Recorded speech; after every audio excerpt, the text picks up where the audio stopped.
-20 Salford Red Devils nailing Perpignan. A big win, this one for Steve Manamara.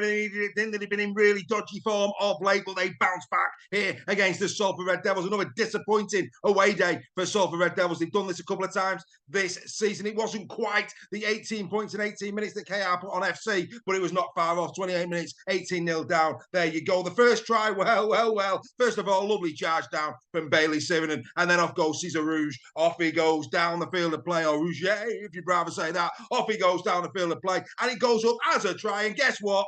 I think if that goes up as a no try, it's chalked up. Didn't look like he got it down to me. I think Salford will be quite agreed with that, and I think rightly so. But then, of course, came the moment for a beautiful bit of play on the left-hand side from Fahad Yahar. He's not had many games as he this season. Davies and Johnston have been preferred for the Catalan Dragons, but what a wonderful little kick from the sideline. In he goes, Artur Romano in for try number 2. Wonderful execution from Fahad Yahar on the left-hand side there. What was the touch judge doing? I don't know. Maybe he was looking for his first Vino after the game. And as Barry Mack quite rightly said, that's a minute he's not getting back in his life. Why that went up to the video referee, who knows? And then comes another beautiful grubber kick, but this time, yet again, from the try-scoring hero, Cesar Rouge.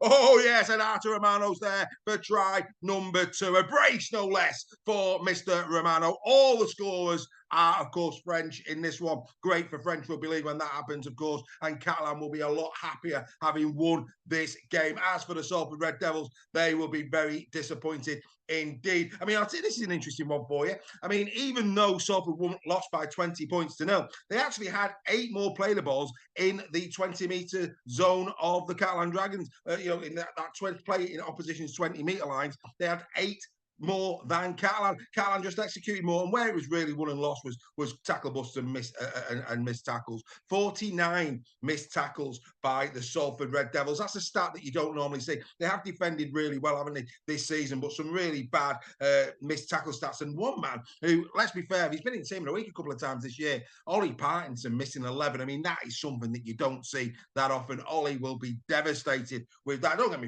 get me wrong. He actually executed 46 in the game, which I think was clearly the highest in the game in terms of completed tackles, but 11 missed tackles. Maybe all of that exertion of the 46 hindered him in terms of that particular stat. The other thing that Salford will be concerned about is their punching power. Only one player in the Salford Red Devils ranks actually managed to get over 100 metres in this game. That, again, very, very rare. That was Ryan Briley, and he only just did that, 101 metres from him. When you compare that to the Catalan Dragons, who basically had 5 players that managed to get over that amount, as usual, Tom Davies coming out of backfield, 20 carries, 144 metres. I mean, you expect that from him. Garcia as well on both sides of the ball, 27 tackles, 125 metres from 15 carries as well from Benny Garcia. That's a good knock, isn't it? I thought Morg ran, 124 from him. Cesar Rouge, also really good running meters from him on the night. Like I say, Catalan will be very, very happy. They've got a run of fixtures now. We discussed this on the Final Whistle podcast. If you've not listened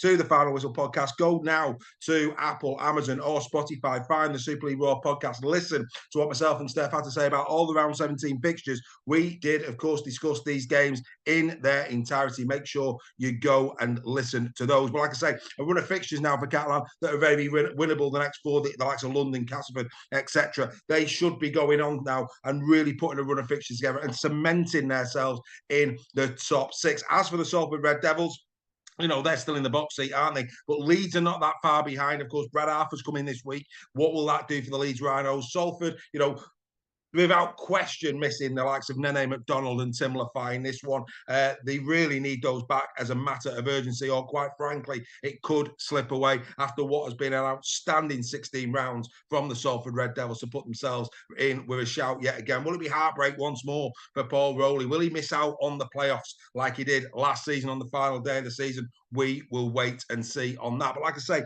Catalan desperately needed to win this. They got it over the line. Really, really nice tries. Like I say, I thought the 2 Artur Romano ones more for the setups and the actual tries. Artur didn't really have to do an awful lot to put them over the line, did he? But fantastic grubber kicks. I mean, like I say, the one from Yahar on the wing, really nice indeed. And in terms of Rouge, again, nicely taken indeed. Lovely stuff. Right, who are we giving the 3-2-1-2? Well, it has to be Cesar Rouge. I thought he was outstanding. Yes, big question marks over his try. Lovely setup for the Romano try. He did 115 metres from 16 carries. He got 5 tackle filibustering the game as well, one clean break. And his kicking game, I felt, was very, very good. Now, this won't surprise you, but I've already had a little glimmer into the Albert Goldthorpe, and they've gone the way of Fages again. I mean, I don't know what game these people watch. No doubt about it. The best halfback on the field in this game was Cesar Rouget, and that's all I'm going to say. That's all he had to say about that particular thing on this particular occasion. Right, in terms of the 2 points, who am I giving those to? Well, I'm going to give those to Artur Romano. 2 tries, but also very good in defence, very good in attack. I thought Romano had a really good game. And Ben Garcia gets the 1. Ben Garcia, 1 point on both sides of the ball. A captain's knock from Ben Garcia. Very nice indeed. Do you agree with that? 3 for Rouget, 2 for Romano, 1 for Ben Garcia. Do you agree? Do you not? Well, let me know in the chat. But there you go. That's another edition of In the Sheds. Catalan Dragons 20, Salford Red Devils 0. They've changed places. We'll be back later in the day for more In the Sheds.